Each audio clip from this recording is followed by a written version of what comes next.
अस्सलाम वालेकुम। डिस्कस करते हैं topic 1.3 international system of units. इससे पता क्या चल रहा है, हमें हेडिंग देखते साथ ही कि कोई ना कोई अब हमें सिस्टम मिल रहा है और वो सिस्टम क्या करेगा, यूनिट्स को बताएगा कि चीज़ों के मिकदारों के यूनिट्स क्या होंगे।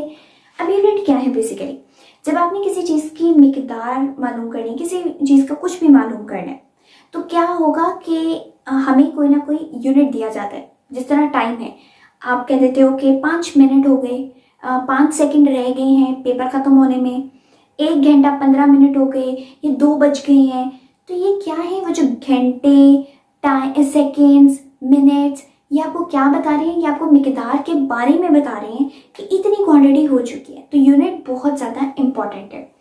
अब हुआ ये कि जब डिफरेंट कंट्रीज़ के साइंटिस्ट इकट्ठे हो रहे थे, तो हर किसी ने अपनी तरह से अपने यूनिट्स बनाए हुए थे कि एक बंदा उसी चीज़ को, लेट्स सपोज लेंथ की बात करें, मीटर में मेजर करें, दूसरा इंचेस में, तीसरा सेंटीमीटर में, तो वहाँ पर वैल्यूज तो डिफरेंट होनी थी, चेंजेस आ जाते हैं। जब आप मीटर से सेंटीमीटर में करो तो वहाँ पर चेंज आ जाते हैं, सेंटीमीटर से मीटर में करो तो जीरो जीरोस ऐड हो जाते हैं, समटाइम साइंटिफिक नोटेशन आ जाती है, 10⁻⁴ समथिंग लिख देते हो। तो इस तरह के चेंजेस आने लग गए। अब इतनी बड़ी कम्युनिटी में बैठ के अगर यही आप सोचते रहो कि अच्छा अगर मैं इसको कन्वर्ट करूंगा तो ये आंसर आएगा और ये पर्सन इस बारे में बात करे, अच्छा ये पर्सन इस बारे में बात करे, मैं इसको कन्वर्ट कर लेता हूँ, वो तो टाइम बहुत वेस्ट होगा, सारे एक चीज़ पे मुत्तफिक नहीं होंगे। तो उस चीज़ के लिए क्या किया गया, 1960 में एक पूरी तरह से सिस्टम डिज़ाइन किया गया। उस सिस्टम के थ्रू हर एक एक क्वांटिटी को उसका यूनिट दे दिया गया और वो स्टैंडर्ड यूनिट कहलाया। अब अगर टाइम को मेजर भी करना है, टाइम को जब हम मेजर करें, हमारे पास स्टैंडर्ड क्या है, उसका यूनिट सेकेंड। चाहे आप उसको मिनट्स में करो, चाहे आप उसको घंटों में करो, चाहे जिसमें मर्जी करो, लेकिन एट द एंड जो आपके पास स्टैंडर्ड यूनिट होना चाहिए वो सेकंड होना चाहिए, और वही सेकंड में बाकी तमाम मुल्कों के भी साइंटिस्ट मेजर करेंगे। तो वहाँ पर सब मुत्तफिक हो रहे थे। इस तरह से हर क्वांटिटी को एक उसका बेस यूनिट दिया गया, एक उसका बुनियादी यूनिट दे दिया गया। तो इस तरह से हमारे पास ये पूरा सिस्टम डेवलप हुआ। डिफरेंट क्वांटिटीज हैं, पहले हमने टॉपिक 1.2 में बात की कि बेस क्वांटिटीज और डिराइव क्वांटिटीज फिजिक्स हमें बता रहे हैं। इन्हीं के यूनिट्स के जब हम देंगे इनको यूनिट्स, तो उसी तरह से उनके नाम भी होंगे। जैसे कि अगर बात करें तो बेस क्वांटिटीज के जो यूनिट हैं उनको कहेंगे बेस यूनिट्स। इसी तरह से डिराइव क्वांटिटीज के जो यूनिट्स होंगे उन्हें कहेंगे डिराइव्ड यूनिट्स। अब जैसे बेस क्वांटिटीज बेसिक हैं, उसकी मदद से हम बाकी चीज़ों को, बाकी क्वांटिटीज को डिराइव कर सकते हैं।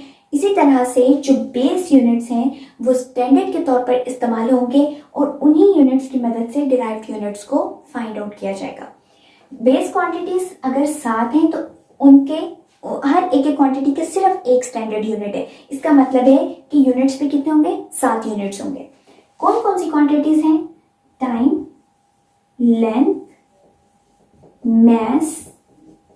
तो पहले हम इनके लिख लेते हैं। टाइम का स्टैंडर्ड यूनिट क्या है, सेकेंड, लेंथ का है मीटर, मैस का क्या है, किलोग्राम। बाकी क्वांटिटीज क्या क्या है, temperature, air current, amount of substance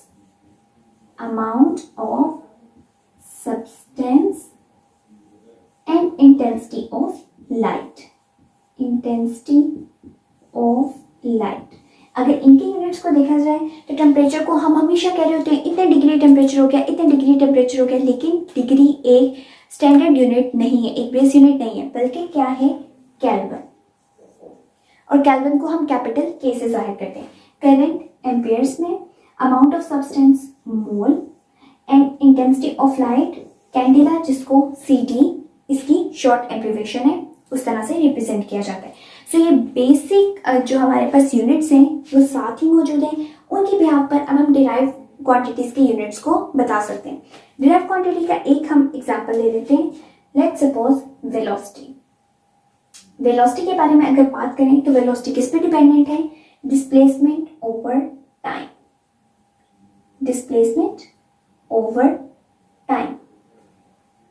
displacement क्या है, फासला, एक लेंथ जो आप बता सकते हो कि यहाँ से यहाँ तक डिस्टेंस कवर किया गया, यहाँ से यहाँ तक शॉर्टेस्ट डिस्टेंस कवर किया गया। इट मीन्स कि वो भी मीटर में ही कैलकुलेट किया जाएगा। तो यहाँ पर इसका यूनिट क्या आ गया, मीटर। टाइम का यूनिट क्या है? सेकेंड। तो मीटर पर सेकेंड वेलोसिटी का यूनिट बन चुके हैं, जो कि डिराइव किससे किया गया है? बेस यूनिट से। तो ऐसे तमाम यूनिट्स वो क्वांटिटीज के जिनको ऑलरेडी डिराइव किया गया था बेस क्वांटिटी से, उनके यूनिट भी आगे उन्हीं क्वांटिटीज के यूनिट से डिराइव किए गए हैं, जिनको हम डिराइव यूनिट्स का नाम देते हैं। अब यहाँ पर बाकी तमाम चीज़ें तो हो गई क्लियर, लेकिन सिर्फ दो क्वांटिटीज ऐसी थी जिनका फिर भी थोड़ा सा डाउट में आगे बात कि इनको किन क्वांटिटीज में रखा जाए, क्या ये डिराइव है, क्या ये बेस क्वांटिटीज हैं। तो उन क्वांटिटीज को सप्लीमेंट्री क्वांटिटीज कहा जाता है और उनके यूनिट सप्लीमेंट्री यूनिट्स है। वो सिर्फ और सिर्फ कौन सी क्वांटिटीज है? एंगल। जब भी आप एंगल की बात कर रहे होते हो तो किस तरह से आप उसको एक्सप्लेन कर सकते हो? क्या वो बेस है, क्या वो डिराइव है? इसलिए उसको एक अलग कैटेगरी में रख दिया गया, जिनको और उनके यूनिट्स को नाम दिया गया सप्लीमेंट्री यूनिट्स। अब हम उनको डिस्कस करते हैं कि वो क्या हैं और किस तरह से फाइंड आउट किए जा सकते हैं। सप्लीमेंट्री यूनिट्स की बात करते हैं। अभी तक सिर्फ दो ही ऐसे यूनिट्स हैं जो इस कैटेगरी में फॉल किए हैं, और ये हमारे पास बहुत इंपॉर्टेंट शॉर्ट क्वेश्चन आंसर है। शॉर्ट भी इंपॉर्टेंट है, एमसीक्यूज के हवाले से भी इंपॉर्टेंट है। तो अभी जो हम डिस्कस करेंगे दोनों यूनिट्स, उनकी डेफिनेशन बहुत बहुत ज़्यादा इंपॉर्टेंट है। इनमें एक यूनिट आ जाता है रेडियन, एक आ जाता है स्टीरेडियन। स्टीरेडियन अब ये है क्या? तो रेडियन एक प्लेन एंगल है, प्लेन एंगल। सबसे पहले हमने कहा था कि ये यूनिट्स किनके हैं? एंगल के। जबकि स्टीरेडियन एक थ्री डायमेंशनल, जो हमारे पास एंगल, थ्री डायमेंशन में जो एंगल मौजूद है उसकी हम बात करेंगे, थ्री डायमेंशन एंगल होगा। अब होगा क्या कि जब हम प्लेन की बात करें, एक प्लेन सरफेस क्या होती है? बिल्कुल स्मूथ। अब उस स्मूथ सरफेस पे अगर हम लोग किसी एंगल की बात कर रहे हैं तो वो हमारे पास रेडियन के तौर पर कंसीडर किया जाएगा। और वो किस तरह से कि अगर पिज़्ज़ा देखें या प्लेट देखें, कुछ भी इस तरह की चीज़, बिल्कुल प्लेन सरफेस। अब किया क्या कि ये जो बाउंड्री होती है बिल्कुल राउंड शेप होनी चाहिए इस सर्कल की। इसका जब हम बाउंड्री की बात करते हैं तो ये हमारे पास आ जाता है सर्कमफेरेंस। सर्कमफेरेंस, इस बाउंड्री का नाम है, सर्कल की जो बाउंड्री होती है सर्कमफेरेंस। अगर कोई पोर्शन कट किया जाता है तो ये जो कट किया गया पोर्शन है, इसको, इतने पोर्शन को कहते हैं आर्क। और जो सेंटर पॉइंट से एक्सट्रीम पॉइंट तक का डिस्टेंस होता है, यानी कि किसी भी पॉइंट तक जो इस सर्कल के ऊपर लाई कर रहे हैं, वो हमारे पास होता है रेडियस। तो अब ऐसा एंगल बनाना है, और वो किस तरह हो कि दो पॉइंट्स हमने कंसीडर किए इस सर्कमफेरेंस पे, और वहां से उन पॉइंट को मिला दिया ये सेंटर पॉइंट पे। इसका मतलब है कि ये भी एक रेडियस है, ठीक है, सेंटर पॉइंट से एक्सट्रीम पॉइंट तक का डिस्टेंस, ये भी एक रेडियस है, सेंटर से एक्सट्रीम पॉइंट तक का डिस्टेंस। हम दो रेडियस की बात करें, जब भी हम एक से ज्यादा रेडियस की बात करते हैं तो उसको हम रेडियस नहीं कहते, उसको रेडियाई कहते हैं। तो ये बन जाएगा रेडियाई। तो दो रेडियाई सर्कमफेरेंस को कट करें दो पॉइंट पर, और उस सूरत में प्रोड्यूस होने वाली आर्क की लेंथ बिल्कुल अगर बराबर हो इसी रेडियस के, तो उस टाइम पर ये वाला एंगल कहलाता है रेडियन। तो क्या पता चला कि जब सर्कमफेरेंस की बाउंड्री को कट किया गया, एक आर्क निकाली गई और उस आर्क की लेंथ बिल्कुल इन दोनों रेडियाई के बराबर है, तो उस टाइम पर जो एंगल है वो हमारा रेडियन कहलाएगा। ये बिल्कुल उसी तरह से है कि आप पेपर लो और पेपर के ऊपर एक इस तरह की शेप बना के कट कर दो, तो ये क्या बन गया? एक प्लेन एंगल। और प्लेन की जब भी हम बात करते हैं, हम टू डायमेंशन की बात कर रहे होते हैं बेसिकली। अब अगर हम स्टीरेडियन की बात करें, हम स्टीरेडियन को कहें कि थ्री डायमेंशनल है। जब आप वाटरमेलन लेते हो, वाटरमेलन में क्या करते हैं, पूरी एक टुकड़ी निकाल देते हैं, पूरा का पूरा, और वो आप ऊपर से देखो, उसकी विड्थ भी होगी, उसकी लेंथ भी होगी, उसकी जो थिकनेस भी होगी, तो वहां पर तीनों तरह के पैरामीटर्स हमारे पास मौजूद होते हैं। इट मीन्स वो थ्री डायमेंशनल है। उस टाइम पर वो जो एंगल पूरा बन रहा होता है, या आप एक सिंपल कोन की बात कर लो, कॉर्नेटो वगैरह, वो पूरी कोन आपको क्या दे रही होगी? एक स्टीरेडियन एंगल दे रही होगी। क्यों? क्योंकि वो थ्री डायमेंशनल है। तो क्या किया गया कि उसी तरह से अब आप सर्कल को कंसीडर कर रहे हो, उस सर्कल में जो आपने कट करना है पोर्शन, वो इस तरह से होना चाहिए कि ये जो पूरी कोन बने, ये पूरी सरफेस, उसको अब आप कंसीडर करो कि इसका जो एरिया है वो इस रेडियस और इस रेडियस यानी दोनों रेडियाई के स्क्वायर के बराबर है। अब यहाँ पे हमने कहा था कि ये बिल्कुल आर के बराबर होना चाहिए, जितनी लेंथ इस आर की है उतनी ही आर्क लेंथ होनी चाहिए।